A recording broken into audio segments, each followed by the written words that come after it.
Hi friends, welcome to our channel. இந்த சேனலில் நம்ம இப்போ என்ன வீடியோ பார்க்க போகிறோம்னா, நம்ம HTML சீரிஸில் எபிசோட் 7 தான் பார்க்க போகிறோம்.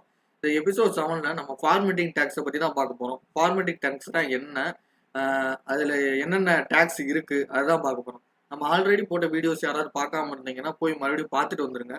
அப்போ தான் இந்த வீடியோ உங்களுக்கு புரியும். ஓகே, வீடியோக்குள்ளே போயிடலாம். First formatting take.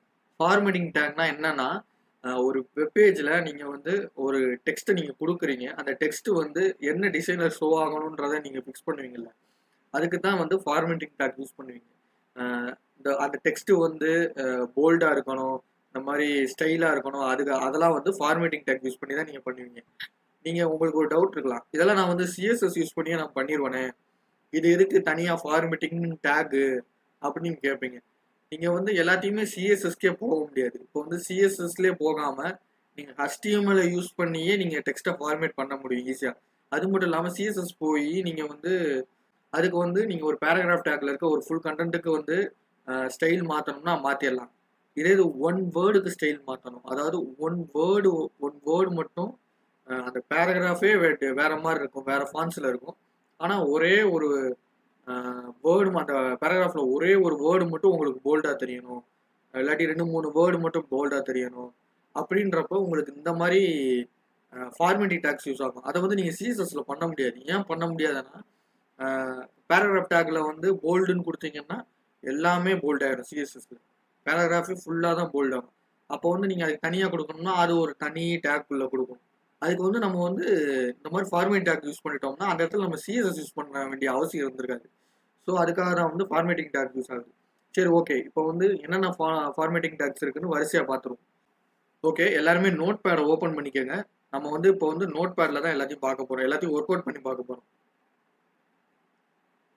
ஓகே, பாருங்க, HTML ஸ்ட்ரக்சர் நான் கொடுத்துட்டேன். அது மட்டும் இல்லாமல் ஒரு பேராகிராஃபை நான் டிஃபால்ட்டாகவே கொடுத்துட்டேன். ஒவ்வொரு டேக்கும் எவ்வளோ என்னென்ன பர்பஸில் யூஸ் ஆகுது எல்லாத்தையுமே இந்த பேராகிராஃபில் யூஸ் பண்ணி நம்ம பார்ப்போம். ஓகேவா, இதை நான் சேவ் பண்ணிட்டேன். பாருங்கள், அது பேஜில் எப்படி ஷோ ஆகுதுன்னா, பாருங்கள், பிளைனாக ஒரு கண்டென்ட், அவ்வளோதான், பிளைனாக ஒரு டெக்ஸ்ட்டு. எல்லா டெக்ஸ்ட்டும் எல்லா வேர்ட்ஸும் ஒரே மாதிரி தான் இருக்குது, பிளைனாக இருக்குது. இதை வந்து நம்ம ஃபார்மேட்டிங் டேக் யூஸ் பண்ணி மாற்ற போகிறோம். வாங்க ஒவ்வொரு டேக்ஸாக என்னென்னு பார்ப்போம். First bold tag. அதாவது போல்டு டேக்னா எதுக்கு யூஸ் ஆகுன்னா, ஒரு கண்டென்ட்டை வந்து நீங்கள் போல்டாக காட்டுறதுக்கு, அதாவது ஒரு பேராகிராஃப் இருக்குது, அதில் வந்து எதையாவது ஒரு இடத்த நீங்கள் ஹைலைட் பண்ணி காட்டுறதுக்கு போல்டு டேக் நீங்கள் யூஸ் பண்ணுவீங்க.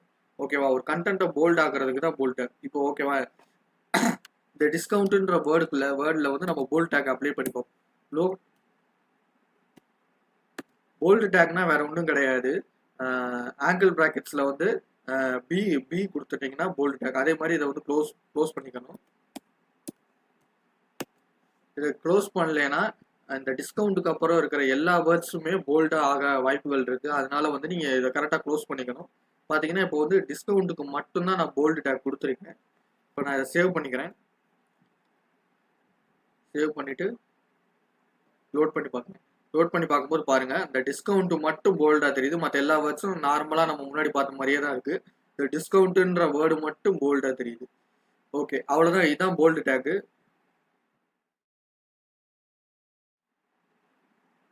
ஸ்ட்ராங் டேக்குக்கும் போல்டு டேக்குக்கும் பெருசாக டிஃப்ரென்ஸ்லாம் கிடையாது, ரெண்டுமே ஒரே கான்செப்ட் தான். ஸ்ட்ராங் டேக்குமே வந்து கண்டென்ட்டை வந்து போல்டாக்கி தான் காட்டும், அதே மாதிரி போல்டு டேக்கும் கண்டென்ட்டை போல்டாக்கி தான் காட்டும்.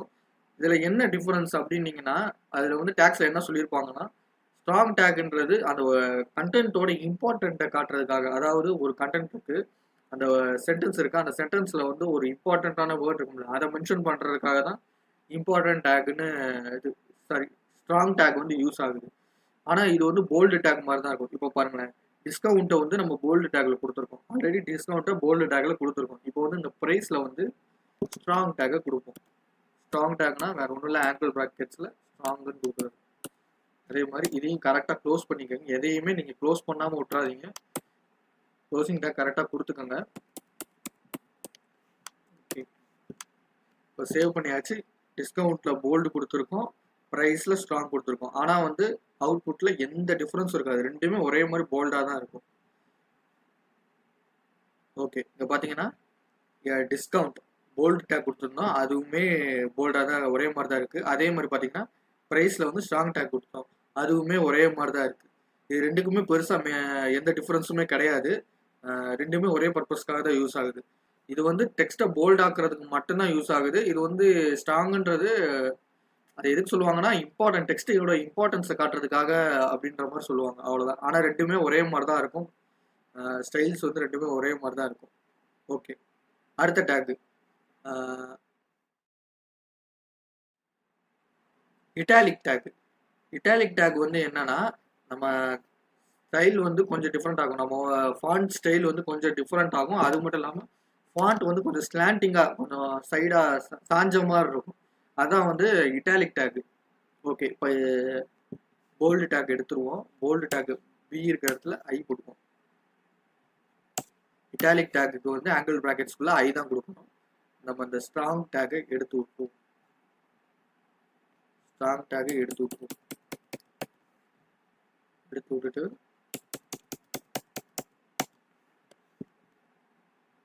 இப்போ பாருங்க ஐ டேக் கொடுத்துட்டோம். இட்டாலிக் டேக்கு இப்போ பாருங்க அந்த டிஸ்கவுண்ட் மட்டும் லைட்டாக ஸ்லாண்டிங்காக இருக்கும். அங்கே பாருங்க அந்த ஃபாண்ட்டோட ஸ்டைலுமே மாறி இருக்கு. அதே மாதிரியே கொஞ்சம் ஸ்லாண்டிங்காக அந்த மாதிரி சாஞ்ச மாதிரி இருக்கு. ஓகேவா, அவ்வளோதான் இட்டாலிக் டேக். இப்போ நம்ம அடுத்து பார்க்க போகிறது என்னன்னா எம்ஃபசிஸ் டேக். எம்ஃபசிஸ் டேக்னா அதுவுமே வந்து இப்போ நம்ம போல்டுக்கும் ஸ்ட்ராங் டேக்குக்கும் ஒரே மாதிரி தான் இருக்கும் பார்த்தோம்ல, அதே மாதிரி தான் இட்டாலிக்கும் எம்ஃபசைஸ்னும் ஒரே மாதிரி தான் இருக்கும். அதில் வந்து பெருசாக எந்த மாற்றமும் இருக்காது. பாருங்க, இஎம் போட்டுக்கணும், எம்ஃபசைஸ்க்கு இஎம் போட்டுக்கணும். ஓகே, அதே தான் டிஸ்கவுண்ட்டில் அதே தான் வச்சுருக்கோம். சேவ் பண்ணியாச்சு. இன்னும் நான் பேஜை லோட் பண்ணல. லோட் பண்ணாமல் இருக்கப்போ பாருங்கள் இட்டாலிக் டேக் அப்படியே இருக்கும் பாருங்க, அப்படியே இருக்கா. இப்போ நான் லோட் பண்ணாலும் அதே மாதிரி தான் இருக்கும், பெருசாக எந்த சேஞ்சுமே இருக்காது. ஏன்னா எம்ஃபசிஸ் டேக்கும் இட்டாலிக் டேக்கும் ஒரே மாதிரி தான் இருக்கும். அதில் வந்து பெருசாக எந்த டிஃப்ரென்ஸுமே இருக்காது. அடுத்து நம்ம பார்க்க போகிற டேக் என்னன்னா மார்க் டேக். மார்க் டேக் எதுக்கு யூஸ் ஆகுதுன்னா இப்போ வந்து ஒரு லெட்டர் இருக்கு, சாரி ஒரு வேர்ட் இருக்கு, அதை வந்து நீங்கள் மார்க் பண்ணணும். இப்போ வந்து ஒரு நீங்கள் வந்து புக்லேயே படிக்கும்போது இம்பார்ட்டன்ட் கொஷின் இம்பார்ட்டன்ட் லைன்லாம் வந்து அந்த மார்க்கரை வச்சு மார்க் பண்ணீங்க பார்த்தீங்களா, அந்த மாதிரி வெப்பேஜில் வந்து நீங்கள் மார்க் பண்ணி காட்டுறதுக்காக தான் இது யூஸ் ஆகுது. இப்போ வந்து இதில் வந்து இன்சென்டிவ் பர்ச்சேசஸ் இந்த வேர்டை வந்து நம்ம வந்து மார்க் டேக் யூஸ் பண்ணி எப்படி வருதுன்னு பார்ப்போம். மார்க் டேக்னா அவ்வளோதான், ஆங்கிள் ப்ராக்கெட்ஸ்குள்ள மார்க் டேக் மார்க்குன்னு போட்டால் முடிச்சு. நீங்கள் ஒரு டேகை ஓப்பன் பண்ணீங்கன்னா கண்டிப்பாக க்ளோஸ் பண்ணிடுங்க. அதை க்ளோஸ் பண்ணாமல் நீங்கள் விட்டுட்டீங்கன்னு வச்சுக்கோங்களேன், இந்த மார்க் நான் போட்டுட்டேன், இதை க்ளோஸ் பண்ணாமல் விட்டுட்டேன்னா இதுக்கப்புறம் வர எல்லாமே அந்த மார்க் ஆகி தான் வரும். ஓகே, நம்ம இதை பார்ப்போம். ஓகே, இதை பார்த்தீங்களா, நம்ம வந்து அந்த இன்சென்டிவ் பர்ச்சேசஸ்க்கு வந்து நம்ம மார்க் டேக் கொடுத்துருந்தோம். அது பார்த்தீங்களா எப்படி ஹைலைட் ஆகி மார்க் பண்ணி காட்டுதுன்னு பார்த்தீங்களா. அந்த அதில் வந்து எல்லோ கலர் மட்டும் தானே தெரியுது, எல்லோ கலர் மட்டும் தான் தெரியுது, வேறு கலர் மாற்ற முடியாதுன்னு கேட்டால் நம்ம ஸ்டைல் யூஸ் பண்ணி மாற்றிக்கலாம். ஆனால் டிஃபால்ட்டாக எல்லோ கலர் தான் வரும். நீங்கள் ஸ்டைல் யூஸ் பண்ணி அதுக்கப்புறம் மாற்றிக்கலாம். ஓகே, சரி. இப்போ வந்து நான் இந்த டேக் க்ளோஸ் பண்ணாமல் காட்டுறேன் உங்களுக்கு. வந்து இதுக்கப்புறம் இருக்க எல்லாமே வந்து மார்க் ஆகிருக்கும் பாருங்க. இந்த டேக் நான் க்ளோஸ் பண்ணலை, இதுக்கப்புறம் இருக்க எல்லாமே வந்து மார்க் ஆகி தான் வரும். அதனால நீங்கள் என்றைக்குமே ஒரு டேக்கை ஓப்பன் பண்ணிட்டீங்கன்னா கரெக்டாக அந்த இடத்துல க்ளோஸ் பண்ணிடணும், எதையுமே மிஸ் பண்ணக்கூடாது. பார்த்தீங்களா, அதை க்ளோஸ் பண்ணாமல் விட்டுட்டேன், அதுக்கப்புறம் இருக்க எல்லாமே மார்க் ஆகி வந்துடுச்சு. அது ரொம்ப இம்பார்ட்டன்ட். ஓகே, நம்ம அடுத்து பார்க்க போகிற டேக் என்னன்னா ஸ்மால் டேக். ஸ்மால் டேக் எதுக்கு யூஸ் ஆகுது? இப்போ வந்து நீங்கள் நார்மலாக இப்போ நார்மலாக இருக்கிற கண்டென்ட் இப்படி இருக்குது, இதில் ஒரு வேர்டு மட்டும் ரொம்ப சின்னதாக இருந்துச்சுன்னா என்ன பண்ணுவீங்க? ஒரு வேர்டு மட்டும் இந்த பேராகிராஃபில் இருக்க எல்லா மற்ற வேர்ட்ஸை காட்டில் ஒரு வேர்டு மட்டும் சின்னதாக இருக்குது, அதுக்கு என்ன பண்ணுவீங்கன்னா அதுக்கு தான் ஸ்மால் டேக் யூஸ் பண்ணுறீங்க. அந்த ஒரு வேர்டு மட்டும் சின்னதாக தெரியும், அதுக்காக மட்டும்தான் நீங்கள் ஸ்மால் டேக் யூஸ் பண்ணுறீங்க. ஓகேவா, இப்போ வந்து இந்த எம்ஃபசிஸ் எடுத்துருவோம், ஏன்னா வந்து கொஞ்சம் இதாக இருக்கும். ஸ்மால் ஸ்மால் அதே மாதிரி ஸ்மால். ஓகே, டேக் கொடுத்தாச்சு. இப்போ வந்து இதை ஓகே, பாத்தீங்களா? இந்த டிஸ்கவுண்ட்டுக்கு நம்ம ஸ்மால் கொடுத்துருந்தோம். நார்மலா இருக்க வேர்ட்ஸை பாருங்களேன். மற்ற வேர்ட்ஸ் எல்லாம் பாத்தீங்கன்னா கொஞ்சம் பெருசா இருக்கு. இந்த ஸ்மால் டேக் யூஸ் பண்ண வேர்டு மட்டும் சிறுசா இருக்கு. இதுதான் ஸ்மால் டேக்கோட பர்பஸ். ஓகேவா? அவ்வளவுதான். ஓகே, அப்புறம் வந்து பாத்தீங்கன்னா சூப்பர் ஸ்கிரிப்ட். சூப்பர் ஸ்கிரிப்ட்ன்றது வேற ஒண்ணுமே கிடையாது. சூப்பர் ஸ்கிரிப்ட்னா இப்போ நீங்க எக்ஸ் ஸ்கொயர் எடுத்துக்கிட்டீங்க, எக்ஸ் இருக்குன்னா எக்ஸ் அந்த பிளேஸ்ல இருக்கு. அதே இது அதுக்கப்புறம் வர டூ ஸ்கொயர் வந்து கொஞ்சம் மேலே ஏற்றி இருக்கும். அதுக்கு தான் வந்து சூப்பர் ஸ்கிரிப்ட் யூஸ் பண்ணுவாங்க. இப்போ பாருங்களேன், இப்போ வந்து இது வேணாம், இதுலயே வந்து நம்ம இது எடுத்து சும்மா இன்சென்டிவ் பர்ச்சேசஸ்ன்னு இருக்கா, இதுல வந்து இன்சென்டிவ்ன்றது கீழே இருக்கும், பர்ச்சேஸ்ன்றது ஸ்கொயர் எப்படி இருக்கும் அந்த மாதிரி நான் வச்சு காட்டுறேன். சூப்பர் ஸ்கிரிப்டுக்கு வேற ஒன்றும் கிடையாது, எஸ்யூபி அவ்வளோதான். அதே மாதிரி டேக் க்ளோஸ் பண்ணுங்க, எஸ்யூபி.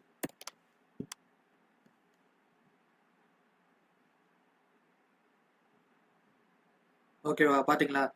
இன்சென்டிவ் வந்து கீழே அப்படியே இருக்கு. இதுக்கு வந்து நம்ம பர்ச்சேசஸ்க்கு வந்து சூப்பர் ஸ்கிரிப்ட் கொடுத்துருந்தோம்.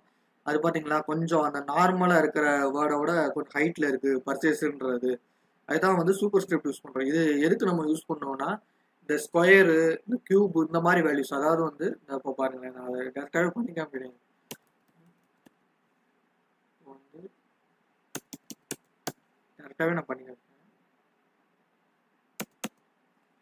எக்ஸ் போட்டுக்கோங்க, எஸ்யூபி டு எஸ்யூபி. ஆனால் இப்போ எக்ஸ் டூ இந்த சூப்பர் ஸ்கிரிப்ட் போடாமல் இருந்தோன்னா எக்ஸ் டூ அப்படிதான் வந்து அது ஷோ ஆகும். இதே இது வந்து இப்போ நான் சூப்பர் ஸ்கிரிப்ட் போட்டிருக்கேன், அதனால வந்து அது எப்படி ஷோ ஆகுது பாத்தீங்களா? எக்ஸ் ஸ்கொயர் அந்த மாதிரி ஷோ ஆகுது. இதுக்கு தான் சூப்பர் ஸ்கிரிப்ட் யூஸ் ஆகும்.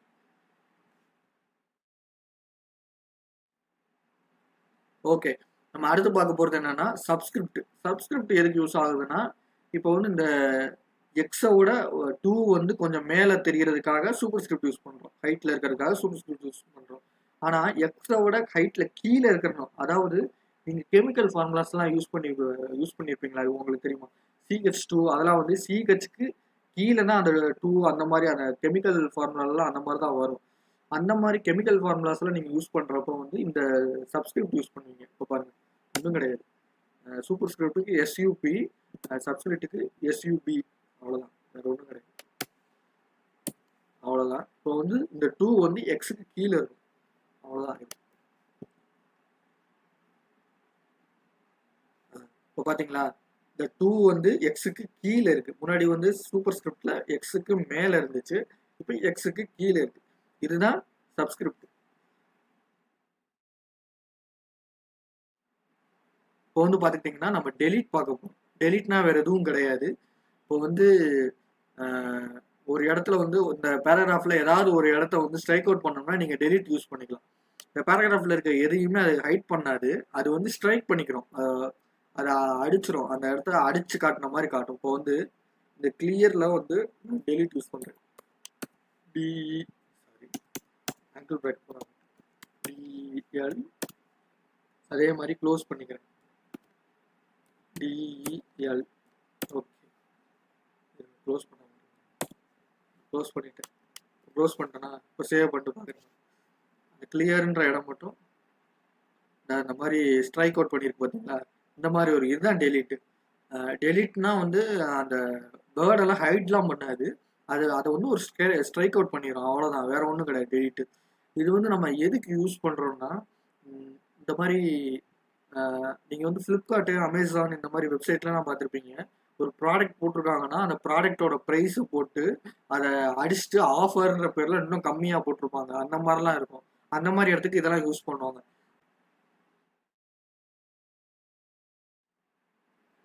அடுத்து நம்ம என்ன பார்க்க போறோம்னா இன்செர்ட்.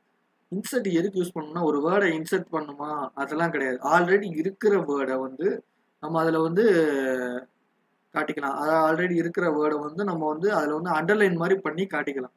அதாவது இப்போ நம்ம டெலீட் யூஸ் பண்ணிக்கலாம். நான் முன்னாடியே சொன்னேன், டெலீட் வந்து அந்த ப்ராடக்ட்ஸ், அந்த ஃப்ளிப்கார்ட், அமேசான் அந்த ப்ராடக்ட்டில் வந்து அந்த ஆஃபருக்குலாம் யூஸ் பண்ணுவாங்க. டெலீட் அந்த ஒரு முன்னாடி ஒரு அதிகமாக ஒரு வேல்யூ போட்டு அதை அடிச்சுட்டு இன்னொரு வேல்யூ அண்டர்லைன் பண்ணி காட்டுவாங்க. கம்மியான வேல்யூ.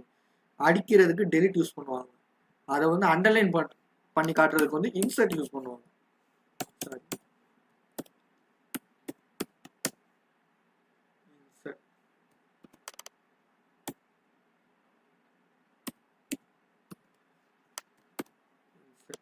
ஓகேவா, லோட் பண்ணி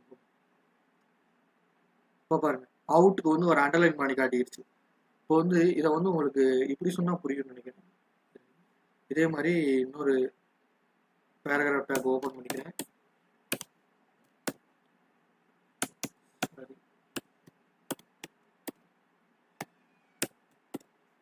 ஓகேவா, இதுல வந்து நான் பிரைஸ்ன்னு கொடுத்துக்கிறேன். என்ன பிரைஸ், ரிமோட் கார் பிரைஸ் கொடுத்துக்கிறேன். கொடுத்துட்டேன்னா இதுல வந்து 250 rupees கொடுத்துக்கிறேன். அதை வந்து ஸ்பேஸ் விட்டு 200 rupees கொடுத்துக்கிறேன். ஓகேவா, இப்போ வந்து இதை வந்து பிரிண்ட் பண்ணி பார்த்தா எப்படி வருது பாருங்க. ரிமோட் கார் 250 rupees 200 rupees அவ்வளோதான் காட்டுது.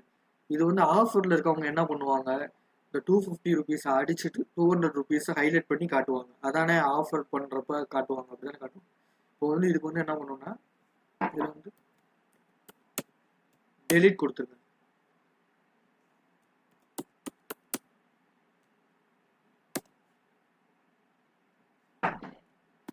இதில் இன்சர்ட் கொடுத்துருங்க.